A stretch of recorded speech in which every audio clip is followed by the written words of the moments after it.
Este programa é livre para todos os públicos. Vivemos mergulhados num mundo globalizado. Nunca a humanidade recebeu e enviou tanta informação como agora. Com tantos saberes, será que sobra tempo para reflexão? Como anda a nossa noção de ética, moral, liberdade, justiça e felicidade? No Brasília Gerais de hoje, vamos falar sobre filosofia, logosofia e a importância do autoconhecimento. Então, fique ligado, o programa está começando.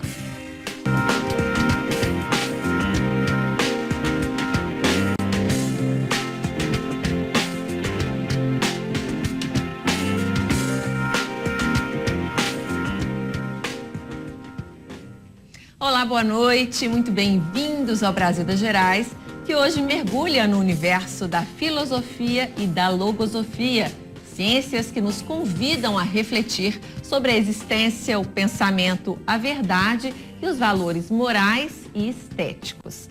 E para entender melhor esses temas e como eles podem nos ajudar a conquistar o autoconhecimento, nós convidamos o João Carlos Lino Gomes, professor de filosofia da PUC Minas, especializado em filosofia política, o Kelsen André, professor e filósofo clínico, o Teógenes Augusto da Silva, físico nuclear e vice-reitor da Fundação Logosófica, e a Maíra de Castro Miranda Araújo, diretora pedagógica do Colégio Logosófico.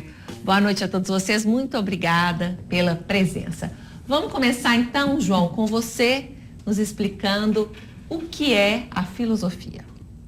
Certo, bom, eu vou usar a definição clássica, a definição da Grécia Antiga, né?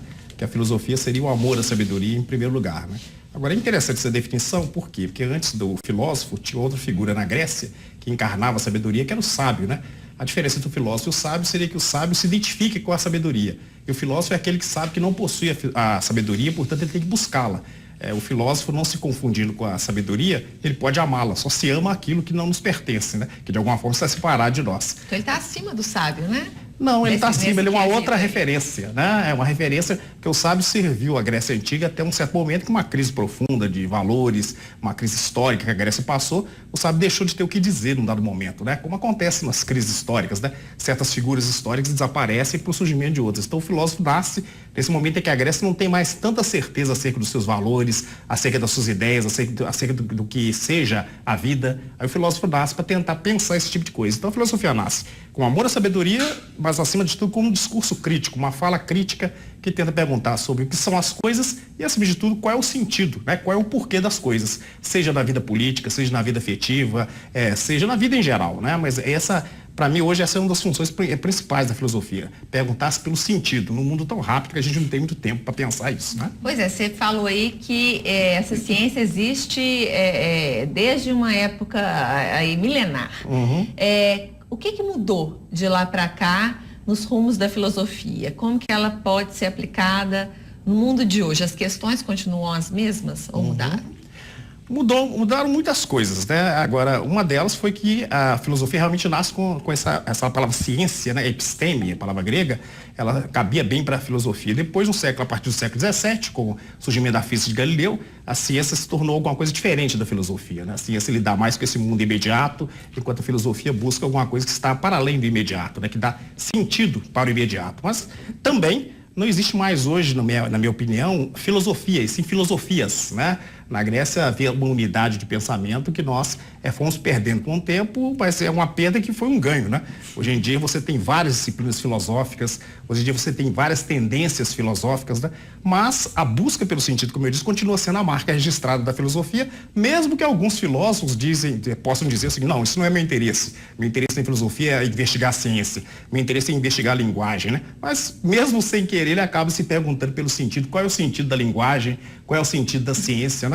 Agora, num mundo rápido como o nosso, o parar para pensar, como diz a filósofa Hannah Arendt, né? O parar para pensar de vez em quando é fundamental, né? Porque filosofia pressupõe um certo distanciamento provisório da realidade. Quem está muito próximo da realidade, muito colado a ela, não consegue falar sobre ela. Você precisa ter um certo distanciamento. E ela dá esse distanciamento crítico. Mas é um distanciamento que pretende ser uma volta para a realidade depois de tê-la compreendido. Não é um distanciamento para fugir da realidade, não é isso?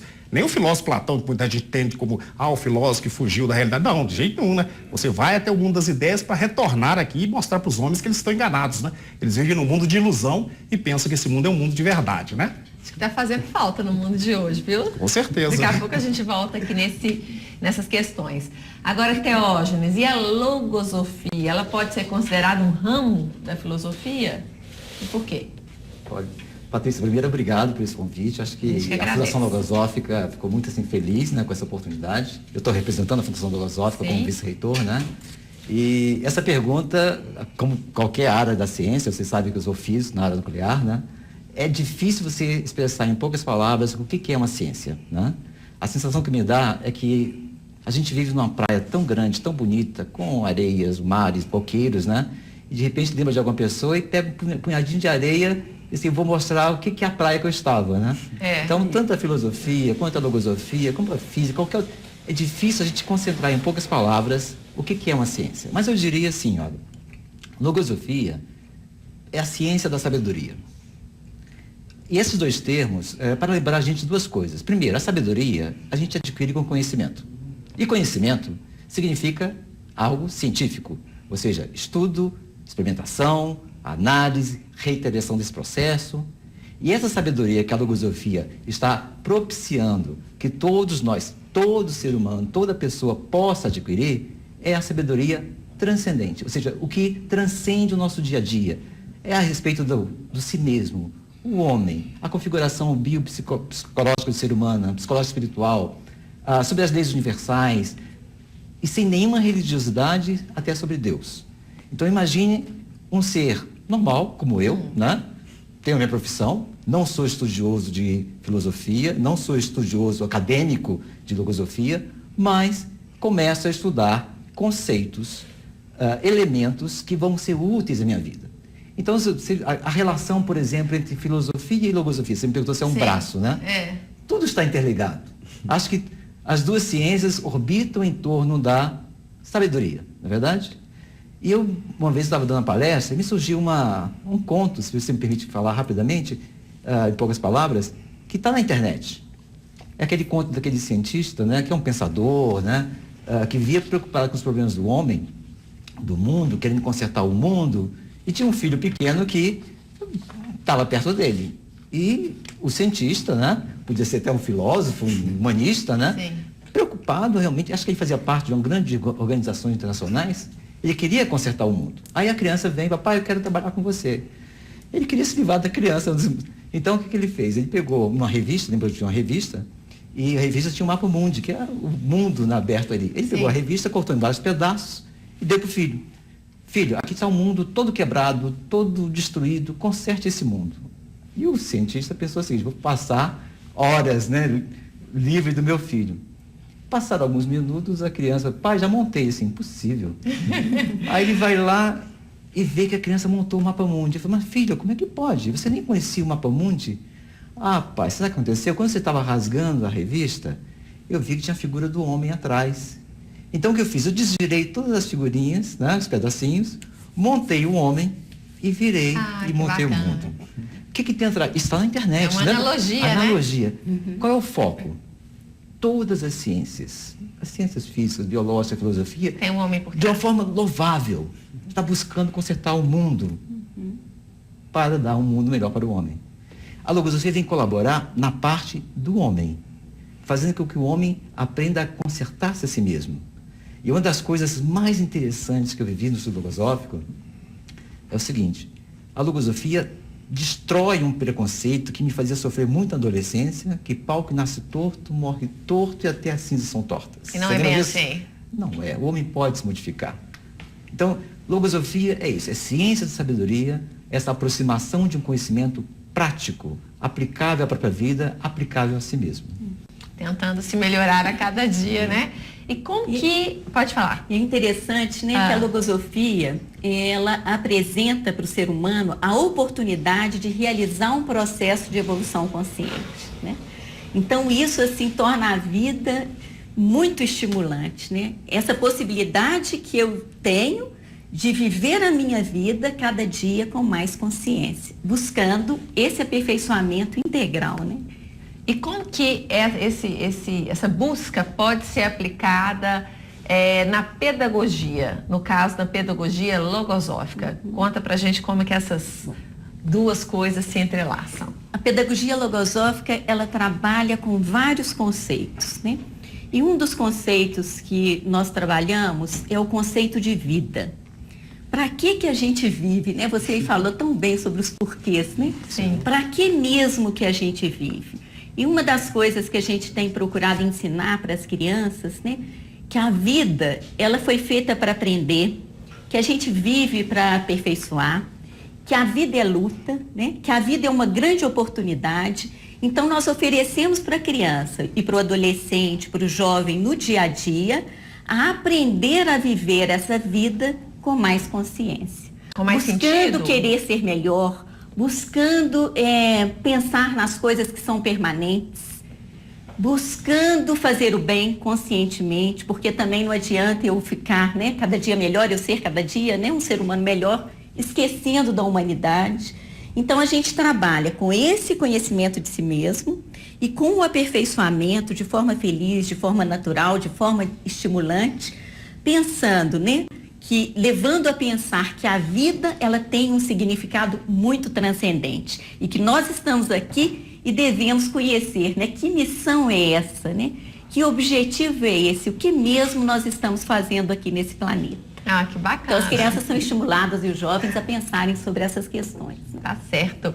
E a filosofia clínica, Kelsen, conta pra gente aí que área é essa tão, para mim, tão nova e tão interessante? Para muitas pessoas nova e de fato é recente, a filosofia clínica ela tem assim o seu achado com Lúcio Pachter no final da década de 90, né?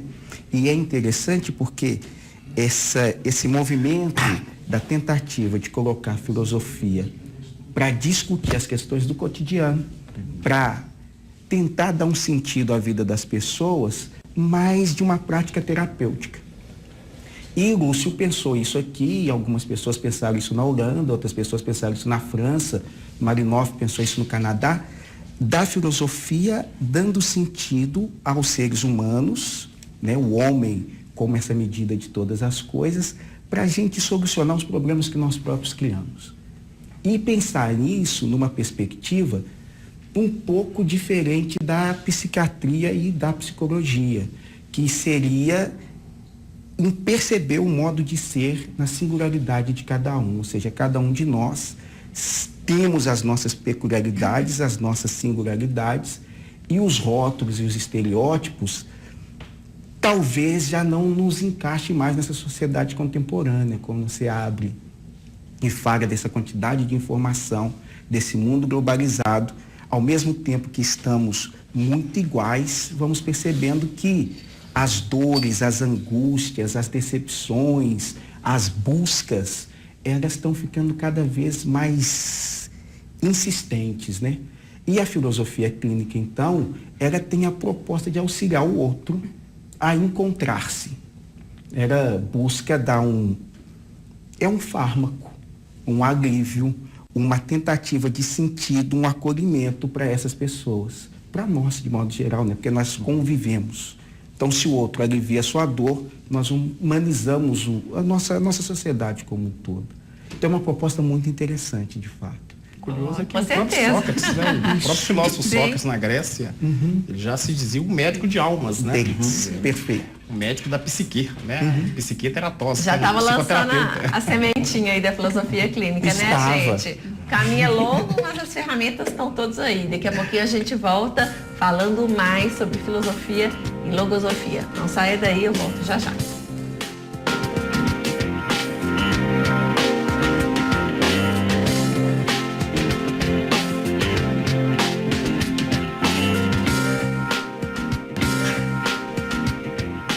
Estamos de volta com o Brasil das Gerais, falando hoje sobre filosofia, logosofia e autoconhecimento.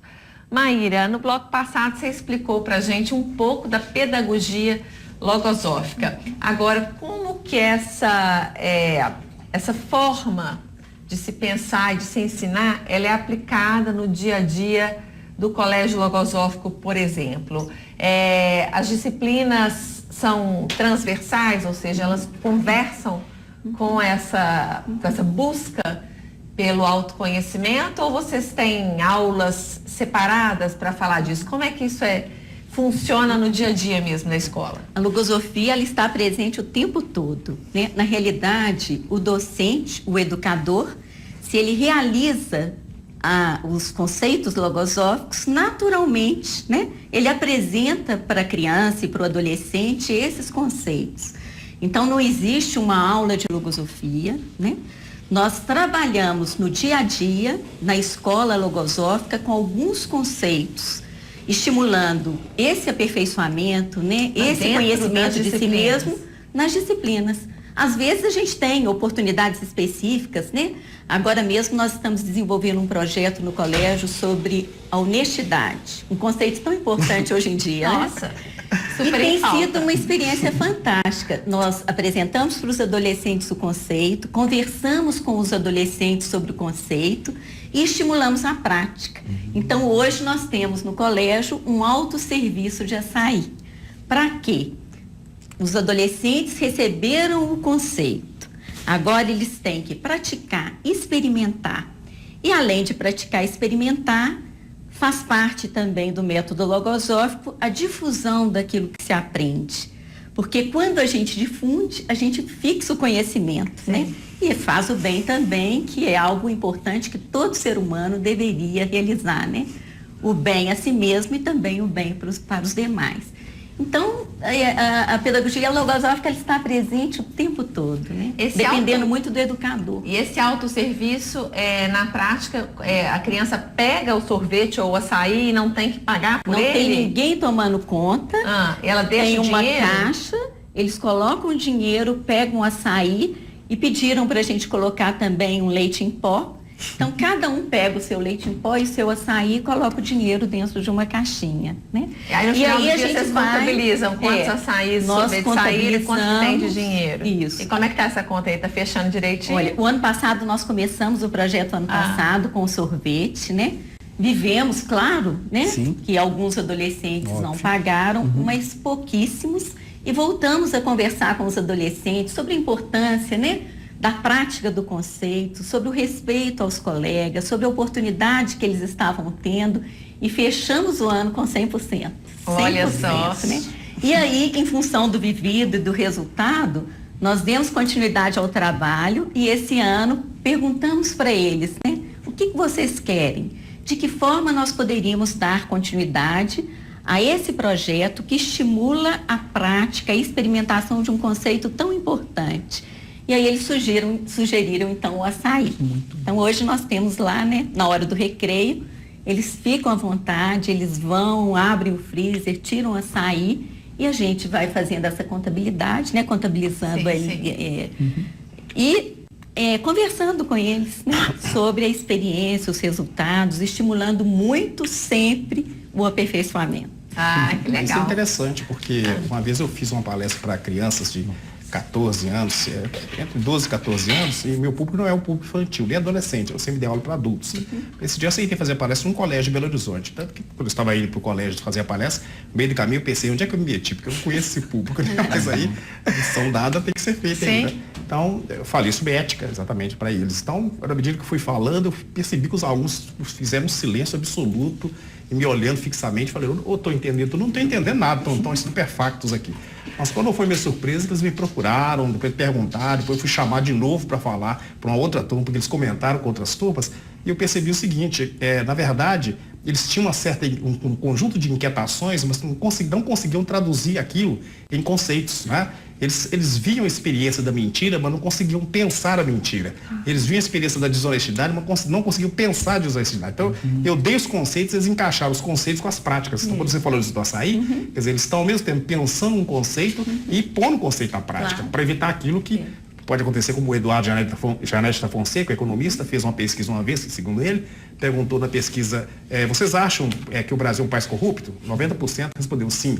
Vocês acham, a segunda pergunta, que contribuem para isso? 90% não. Então é um problema complicado, porque... A conta não fecha. A conta não Esse bate, reconhecimento é fundamental, né? Fundamental. Voltar para dentro, aí a gente volta no conhecimento de si mesmo. Com certeza. Em muitas escolas hoje, independente da orientação, né? Se é religiosa, se é laica, percebo que estão ofertando a disciplina da filosofia, né? Também. Qual que é o sentido de proporcionar essa reflexão desde cedo? É justamente a formação desses valores, João? Sim. A ideia é essa. É bom lembrar que a filosofia saiu do ensino médio, né? Porque ela voltou para o ensino médio obrigatoriamente, alguns anos atrás. Ela tinha saído da época da ditadura militar, né? O argumento era que a filosofia é tão nobre, tão complexa, que ela teria de ir para o curso superior, e não para pessoas tão imaturas ainda no ensino médio. Outros tentaram tirar do curso superior por só na pós-graduação, argumentando, não, no curso superior ainda estão imaturos para poder aprender filosofia. Na minha época de ensino médio, eu tinha filosofia. Pois é, algumas escolas permaneceram com a filosofia, mas não era mais obrigatório. Era um respiro, assim, pra gente, assim, no meio daquela coisa de vestibular, exatamente. Né, de matemática, português, física, de repente separava, assim, para discussões gostosas, que tinham a ver com as nossas inquietudes, né, da adolescência. Exatamente. Então, assim, a ideia era justamente que a filosofia pudesse, não separado, mas conjugando-se com outras disciplinas, né, dar uma formação propriamente humana para as pessoas, principalmente quando a formação das nossas escolas começou a caminhar por uma linha muito técnica, né? Antes você tinha, né, o técnico muito focar no resultado, né? Né, hoje. Exatamente, porque antes você tinha o técnico científico, né? Quem ia fazer humanidades lá na faculdade, ia você tinha o científico, você tinha como é que chama? Clássico, desculpa. Quem fazia humanidades ia para o clássico, quem ia fazer a área de científica ia para o científico e tal. Depois unificaram tudo e essa unificação, a parte clássica perdeu, a parte humanística perdeu. Então os alunos, eles já vão para competir, já vão para arrumar o melhor emprego, coisas que são legítimas, né? Mas... Isso desde ensino infantil, viu? Às vezes muitas escolas hoje que já estão preocupadas com o Enem. Exatamente. Aí a filosofia voltou, só que ele voltou com uma carga horária muito pequena, mas um pouco é melhor do que nada, né? Mas com a nova reforma do ensino médio aí proposta recentemente, né? Proposta efetivada, né? Agora disse que a filosofia tem que ter práticas e teoria filosófica, mas não definiu ainda se vai ter disciplina de filosofia ou se qualquer disciplina pode tomar conta da filosofia. O que é complicado, porque a filosofia também é um discurso técnico, né? E a pessoa tem que ter uma formação profissional para fazer isso. Não é qualquer pessoa que pode se arvorar a fazer filosofia, porque tem os textos, tem os conceitos. Mas a ideia é exatamente fazer com que as pessoas, as crianças, os adolescentes, desde cedo se perguntem pelo sentido. Porque é a melhor fase. Essas pessoas se perguntam o tempo todo pelo sentido, mas como eu disse, não tem conceitos, né? É nessa fase, né? Nós vamos emburrecendo com o tempo, né? Segundo o filósofo Jaspers, a criança é a melhor filósofa, porque ela pergunta, ela tem aquela inocência. Quando nós vamos amadurecendo, né? Nós vamos tendo mais medo de fazer perguntas, né? Vergonha, né? Eu noto isso, quando inicia o curso de filosofia na faculdade, né? Os alunos, eles fazem perguntas sem ter a mínima vergonha. Quando eles vão se formando mais, eles vão ficando com vergonha de fazer pergunta, com medo de falar bobagem, não é isso? Mas veja como é que é importante. Um dado curioso. Há uns 4, 5 anos atrás, eu li no site da ONU que o número de pessoas que estavam ficando viciadas, né, em substâncias lícitas, mas usadas de forma ilícita, por exemplo, calmantes, né, remédios psiquiátricos em geral, o pessoal compra escondido e tal e toma sem receita médica, o número de pessoas que fazia isso tinha ultrapassado o número de pessoas que usam drogas ilícitas. Então, parte do mundo usa drogas ilícitas de forma ilícita, parte do mundo usa drogas lícitas de forma ilícita, está todo mundo drogado. Quer dizer, que mundo é esse? A gente até fez um programa recente agora sobre medicalização da vida, que tem justamente a ver com isso, né? Hoje tem remédio para tudo, para ninguém quer mais sofrer, sentir dor, né? Passar aí pelos altos e baixos da vida, né? E justamente nesse ponto aí que eu quero te perguntar sobre... a filosofia clínica, quem pode fazer? Para que tipo de público você indica? Criança, jovem, adulto? A filosofia clínica ela tem uma metodologia que precisa da historicidade. A historicidade é o sujeito, que a gente chama de partilhante, contar toda a sua vida. Então, a pessoa que tem uma maior dificuldade, nós estamos falando de quem? As próprias crianças, e algumas vezes... pessoas portadoras de algumas síndromes que têm uma dificuldade de relatar a sua própria historicidade, elas têm uma dificuldade maior em trabalhar com a filosofia clínica. De modo geral, quaisquer outras pessoas que estão interessadas em se conhecer, se perceber, compreender-se dentro de si mesmo e como se relaciona com o outro, é super indicado, assim, não há uma outra contraindicação. Historicidade, você fala assim, a sua história de vida. A sua história de vida, como ela é que... Ela tem que ter noção, então, para chegar para você, né, ou pro terapeuta, no caso, o filósofo clínico, e ela tem que ter, como é que eu falo, ela tem que se apropriar do que ela já viveu, não é isso? É isso, era preciso... Eu acho que muita gente hoje não tem nem essa noção. Consciência. E é isso que começa o processo terapêutico, a pessoa, ao ser indagada sobre quem é ela e como é que ela conta a sua própria história, nós aqui, os filósofos clínicos, vamos a compreendendo dentro do universo que ela nos apresenta, né? E é uma tentativa desse outro se mostrar e se revelar um pouco para nós. Então está em essa troca, mas ela precisa de se assumir ali. E na medida que ela faz esse processo de relatos, ela vai se percebendo também. O processo terapêutico se dá muito por essa questão da fala, da percepção, do entendimento da sua própria história. Às vezes sem até uma interferência mais direta do filósofo clínico. Porque à medida que você ela vai falando, ela vai se ouvindo, é isso? E tomando consciência de alguns processos, né? Do que ela viveu. Exatamente. Falar de si mesmo implica uma distância de si mesmo, né? Isso é importante, né? Porque para a filosofia isso é importante. Se você está colado com a realidade mais, você nem vê a realidade. É só pegar uma folha de papel e tentar ler a folha colada nos olhos. Você não lê, né? Você precisa de um meio termo, né? Então, para compreender algo, nós temos que tomar uma certa distância. E é difícil nós tomarmos distância de nós mesmos, né? Exatamente. A gente não consegue pensar. Chega em casa já do serviço ou da escola, já vai dormir, no dia acorda e tal, você nem pensa sobre si. Então, eu acho que esse momento da fala sobre si é o momento que você pensa, sabe que eu sou alguma coisa ou alguém? Eu acho que muita gente não quer nem parar para pensar. Porque se parar e ficar sem ter o que fazer, começa a ficar frito e angustiado. Então, quer estar sempre ocupado para justamente não ter essa parada. O que você buscou quando você, né, que era um cientista, ainda é, né, um físico, parou para buscar a logosofia na sua vida? E que benefícios que você teve com isso? Olha, essa pergunta foi bem de acordo, porque quando ele estava relatando essa realidade que o jovem vive, né? Imagina um jovem, eu com 16, 17 anos, era muito inquieto. Eu perguntava por que eu existia, que é natural nessa fase. Né? Assim, você disse muito bem. Por que eu existo? O que faz sentido? Essa vida não faz sentido. E isso ficava me inquietando muito. E eu queria ser um jovem melhor, queria ser um grande profissional, queria formar família, né? Mas quando eu olhava a minha realidade, eu via um jovem tímido, inseguro, que fugia de tudo com total insegurança, né? E eu projetava, como é que eu vou ser um profissional? Como é que eu vou ser alguém na vida desse jeito? E quando eu escutava, eu falei, pau que nasce torto, morre torto, aquilo me angustiava demais, né? E uma vez ali, eu morava no Rio de Janeiro na época, né? Na verdade, eu morei 40 anos no Rio de Janeiro. E a bolsa dos livros, tinha um livro, tipo aquele livro de autoajuda, naquela época nem se falava autoajuda, né? Conheça sua mente e viva melhor. Sim. Aí eu peguei esse livro, comecei a ler e, resumindo, né? Ele dizia, basta você se repetir toda noite, né? Amanhã você é diferente, amanhã você... Você não pode imaginar quantas noites eu fiz isso, né? E acordava igualzinho. Não conseguia mudar. Aí que me inquietava. Aí qual o conselho que a gente recebe nessa fase? Teógenes, para de pensar nessas coisas. Tem uma profissão, case, tenha um filho, escreva um livro, plante uma árvore. Não é verdade? É isso aí. Aí eu falei, sabe uma coisa? É isso que eu vou fazer. Para com essa bobagem. Eu vou me dedicar, já era universitário, vou estudar física. Pronto. Na época eu até coloquei um pôster do Einstein atrás da minha porta, né? Para me estimular. Mas quando eu chegava nas tardes de domingo, eu morava no Rio de Janeiro, hein?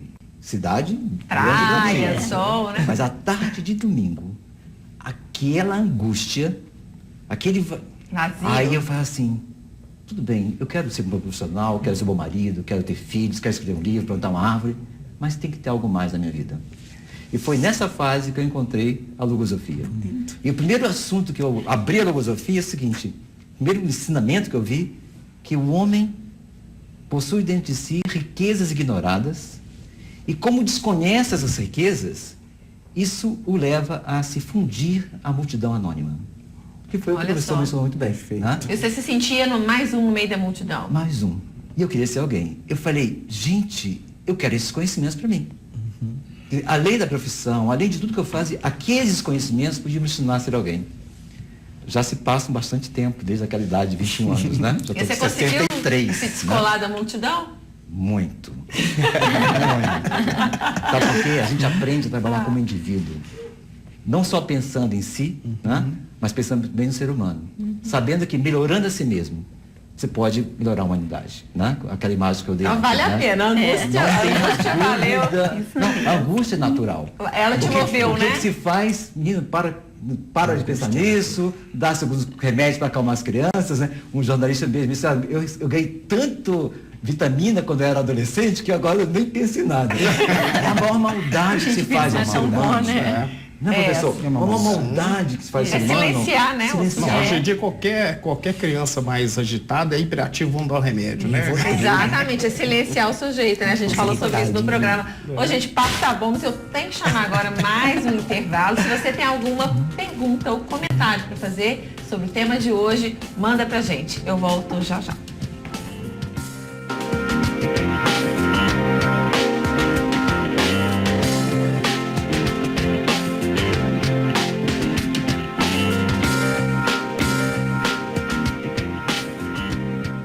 Brasil das Gerais está de volta, conhecendo melhor hoje as ciências da filosofia e logosofia. Gente, agora eu queria perguntar o seguinte, quando se fala em autoconhecimento, né, nessa busca em se melhorar, me vem muito uma questão espiritual. O que é que de espiritual tem na filosofia e na logosofia?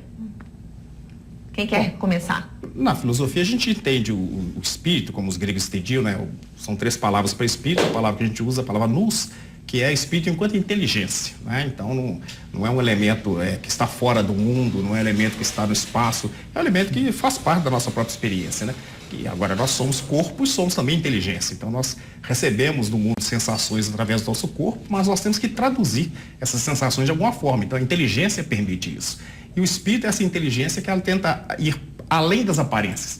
Esse além, como eu disse, não é fora do mundo, mas é mostrar que aquilo que parece ser nem sempre é, né? Então, novamente, volta à busca do sentido que sustenta aquilo que aparece, aquilo que está diante de nós, né? E a logosofia, ela é espiritual? Sem dúvida, não podia dizer, porque o homem é uma parte espiritual, né? O homem tem uma conformação bio-psico-espiritual, né? Só que quando a gente trata do assunto do espírito, né? Parece que é algo assim tão fenomênico. E a gente começa a aprender desde cedo o seguinte, que o homem possui uma configuração psicológica, na parte biológica a gente conhece muito bem, né? A gente sabe que ele tem estômago, sistema digestivo, sistema circulatório.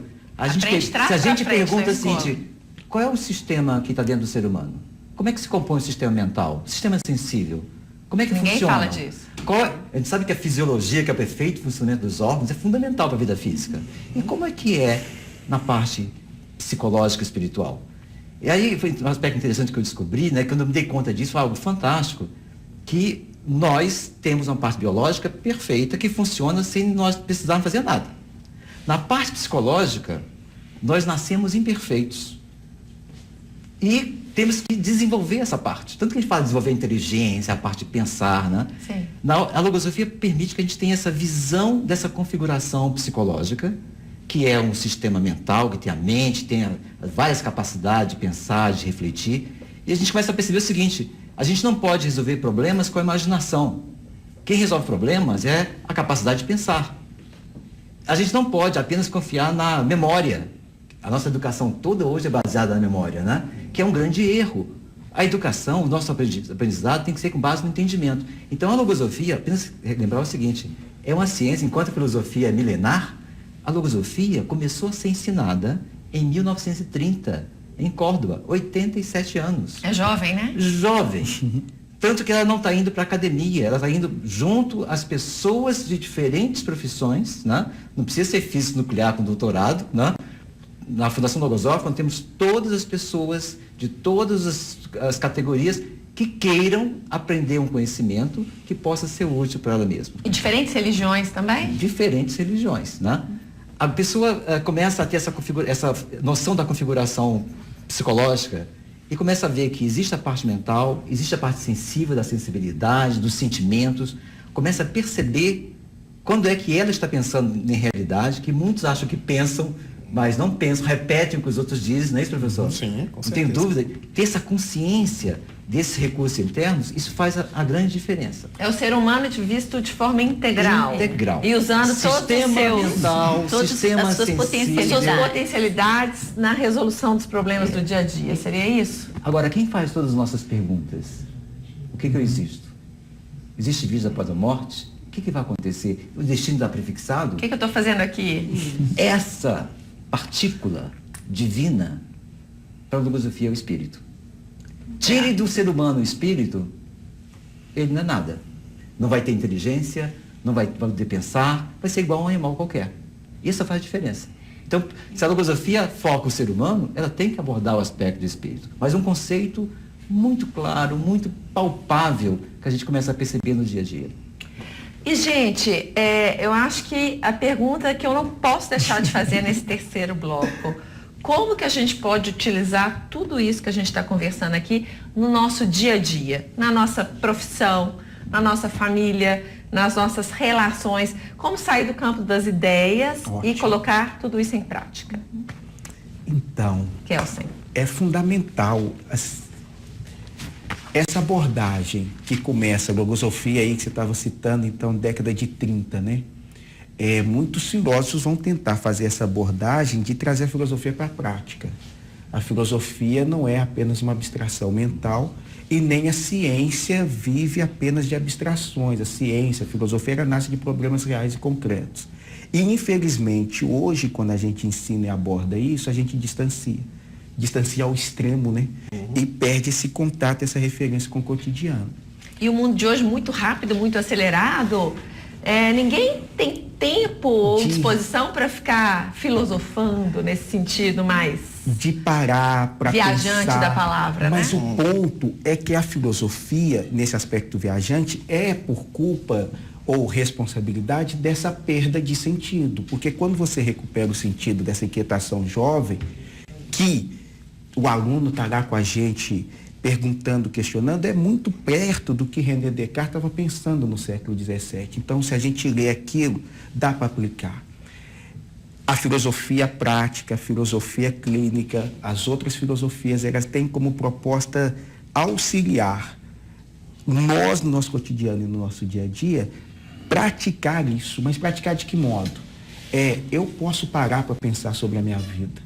Eu posso, em algum sentido e alguma maneira, buscar criar e construir outras possibilidades para a minha vida.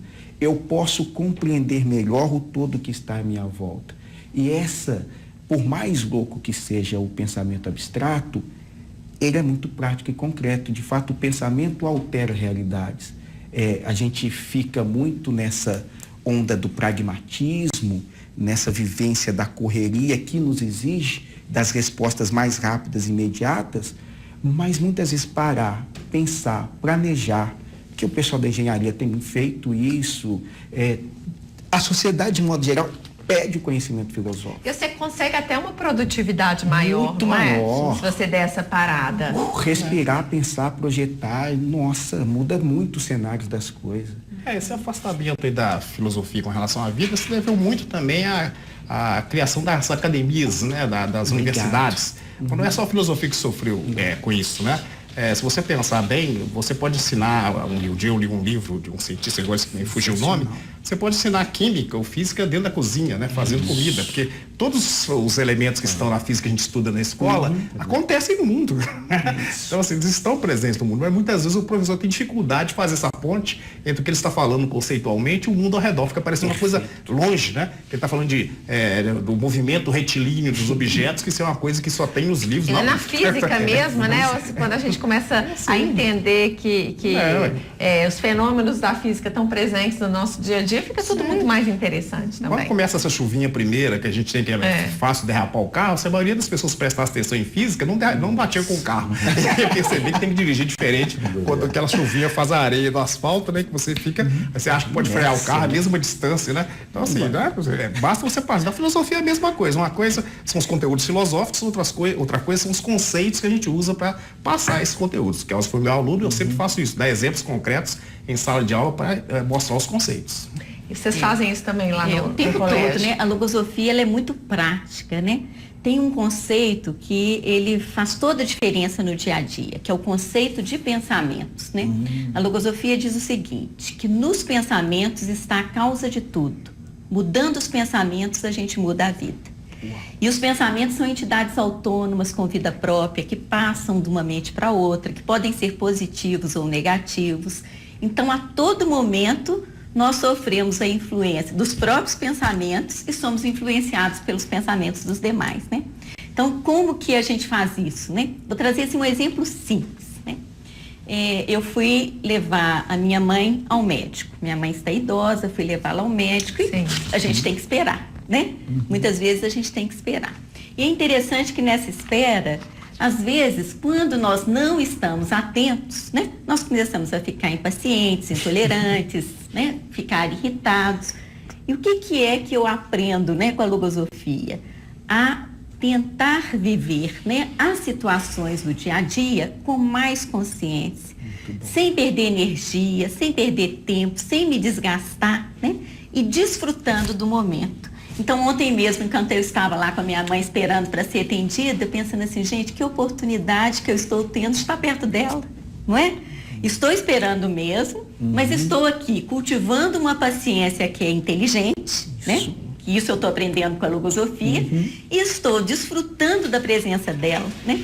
Então, quando terminou, eu estava com muitas tarefas, muitas atividades para fazer, né? Sim, hoje a vida não para, né? A vida não para. Mas, ao mesmo tempo, pensando assim, gente, tem tempo para tudo. E muitas vezes, o que me leva a perder o tempo, a achar que a vida, né? O tempo da vida está muito curtinho, muito pequeno, é a forma como eu vivo a minha vida. Então, quanto mais eu consigo ter esse conhecimento de mim mesma e esse domínio, né, dos meus pensamentos, mais eu consigo aproveitar o tempo, viver feliz, né, conviver melhor com o meu semelhante, fazer o bem, né, e isso vivendo todas as coisas comuns, né, que todo mundo vive. Na realidade, é transcendendo, né? Viver a vida transcendendo. É sair do plano físico, buscar transcender e viver a vida buscando a felicidade, né? Buscando a alegria, buscando realmente desfrutar de cada momento com muita intensidade. É o aqui e agora, né? Que é outro conceito a gente milenar. veja com isso aí, o seguinte, que essa separação entre o pensamento e a prática, o pensamento e a ação, ela é falsa. O pensamento é uma forma de prática e de ação também, né? Existe uma prática pensante. Essa prática a gente está perdendo. Reduzindo tudo a essa prática, outra prática imediata e tal. Então, né? Praticar, pensar também é uma coisa importante. Ô, gente, para encerrar então, vamos fazer um convite para quem está em casa, para conhecerem melhor a logosofia e a filosofia, rapidinho? Claro, rapidinho. A logosofia foi criada não para ser estudada em academias. Ela foi criada para atender às necessidades de toda a humanidade. Ou seja, todos podem estudar logosofia. E por causa disso, todos os livros básicos da logosofia, que conformam um conjunto de conhecimentos básicos, que permite que a gente aplique no dia a dia, estão disponíveis gratuitamente para download em um site. Pode falar? Claro, www.logosofia.org, de organização.br. logosofia.org.br. As informações de logosofia estão todas na internet, mas essa possibilidade de baixar todos os sites, os livros do site, é algo assim inusitado. Porque a pessoa pode começar a aprender, pode começar a aplicar em si mesmo. Por conta própria. Por conta própria. Claro que se ela precisar de ajuda, né? Porque o conhecimento não é dado de forma gratuita. Em logosofia a gente aprende que a gente tem que juntar, unir, aprender para chegar a compreender. Então você tem que fazer o esforço mental. O primeiro passo pode ser esse, O primeiro passo pode ser esse. E aí a pessoa busca a função logosófica para buscar outros que estão vivendo a mesma experiência, estudando as mesmas coisas, né? E ajudar a entender um pouco mais a logosofia e aplicar no seu dia a dia. E um minuto final, e a filosofia, como que vocês convidam quem está em casa a conhecer melhor? Bom, eu trabalho em 3 instituições, a PUC Minas, a FAGE e o ISTA, né? São lugares formais onde se estuda filosofia. Mas entre no YouTube também, coloquem lá, filosofia e ética, filosofia e vida, filosofia. Vai aparecer muita palestra interessante lá. Para todos os gostos, pra né? Todos os gostos. A filosofia clínica, vocês podem entrar no site do INFIC, Instituto Mineiro de Filosofia Clínicas, e obter maiores informações. Também tem o Instituto Pachter, que é uma das referências também da filosofia clínica aqui no Brasil. Certo, gente. Fica aí, então, o convite para todo mundo conhecer melhor a filosofia e a logosofia. O Brasil das Gerais de hoje vai ficando por aqui. Muito obrigada mais uma vez a todos vocês pela presença e pela verdadeira aula que vocês deram aqui hoje. Obrigada também a você de casa, que assim como eu, tenho certeza também deve ter aprendido muito com o programa. Nessa sexta eu tô de volta falando sobre um tema polêmico, o lado B da maternidade. É um assunto delicado, mas merece aí toda a nossa atenção. Ficou curioso? É amanhã. Uma boa noite e até lá.